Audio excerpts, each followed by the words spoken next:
मार देंगे।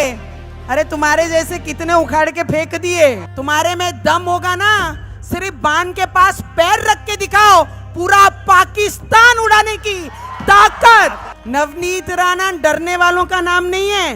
3 जनवरी 1986 मुंबई। एक साधारण सिख परिवार में जन्मी नवनीत राणा का बचपन अनुशासन में बीता। पिता भारतीय सेना में थे, जहां नियम जिंदगी का हिस्सा होते हैं, और मां एक शांत स्वभाव की गृहिणी थी। लेकिन नवनीत राणा जी शुरू से ही अलग सोच रखती थी। उन्हें आम जिंदगी नहीं चाहिए थी, उन्हें पहचान चाहिए थी। भीड़ में अलग खड़े होने की जिद थी।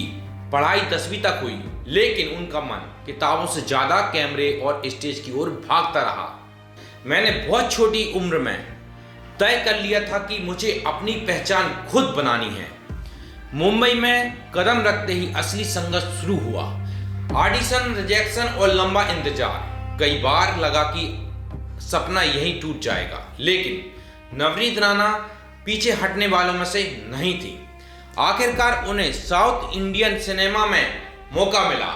तेलुगु, तमिल, कन्नड़ और मलयालम फिल्मों में काम करते हुए उन्होंने 2 दर्जन से ज्यादा फिल्मों में अभिनय किया।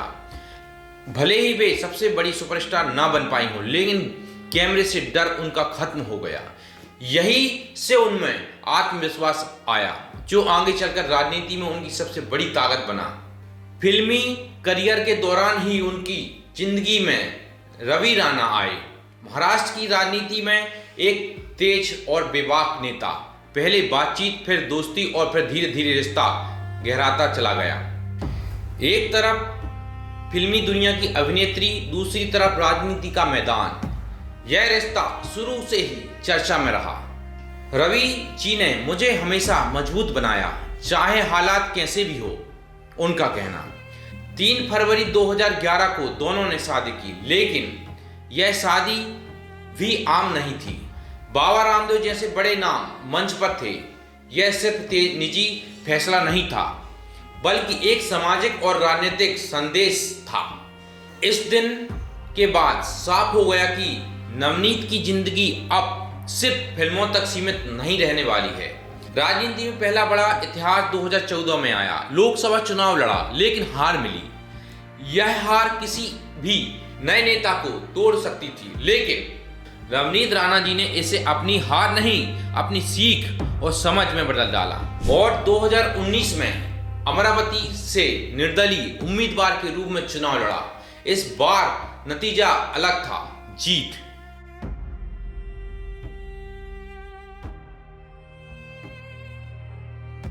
लेकिन राजनीति के साथ विवाद भी आए। 2022 में हनुमान चालीसा विवाद ने उन्हें पूरे देश का ध्यान उनकी ओर खींच दिया। पुलिस गिरफ्तारी और जेल, सब कुछ कैमरों के सामने हुआ। वही कैमरा जिसने कभी उन्हें स्टार बनाया था, अब उन्हें विवादों के केंद्र में दिखा रहा था। अगर हनुमान चालीसा पढ़ना अपराध है, तो हाँ, मैंने अपराध किया है। 2024 के लोकसभा चुनाव में नवनीत राणा ने बीजेपी के टिकट पर अमरावती से चुनाव लड़ा, लेकिन इस बार हार का सामना करना पड़ा। राजनीति में यह हार अंत नहीं थी, और स्पेशली मेरी हार होकर भी मैं उस वक्त जीत गई जिस वक्त मेरे प्रधानमंत्री ने एज ए प्राइम मिनिस्टर शपथ ली। आज नवनीत रवि राणा सिर्फ एक नाम नहीं है, वे एक बहस हैं, एक आवाज हैं, और कोई उन्हें पसंद करता है, कोई विरोध करता है, लेकिन उन्हें नजरअंदाज करना आसान नहीं है। अभी तो सिर्फ पाकिस्तान का भारत ने पानी बंद किया है। जिस दिन अन्न धान बंद करेंगे, कटोरा हिंदुस्तान में लेकर मजबूर करेंगे यहाँ पर आकर भीख मांगने के लिए। सिल्वर स्क्रीन से संसद तक का उनका सफर यही बताता है कि उनकी कहानी अभी खत्म नहीं हुई, अभी जारी है। मौलाना बोलता है मुझे 4 बीवियां और 19 बच्चे हैं। मैं हर हिंदू का आह्वान करूंगी कि अगर वो 19 करते हैं तो हमने 4 तो करना चाहिए। अगर वो बोलते हैं कि आज का इनका हिंदुओं का घर कल हमारा होगा। नवनीत रवि राणा की जिंदगी किसी एक पहचान में सीमित नहीं है। कभी वह चेहरा कैमरों की रोशनी में चमकता दिखा, तो कभी चेहरा पुलिस की गाड़ियों के शीशे के पीछे नजर आया।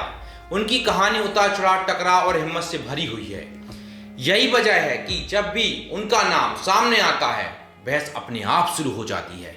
नवनीत राणा डरने वालों का नाम नहीं है,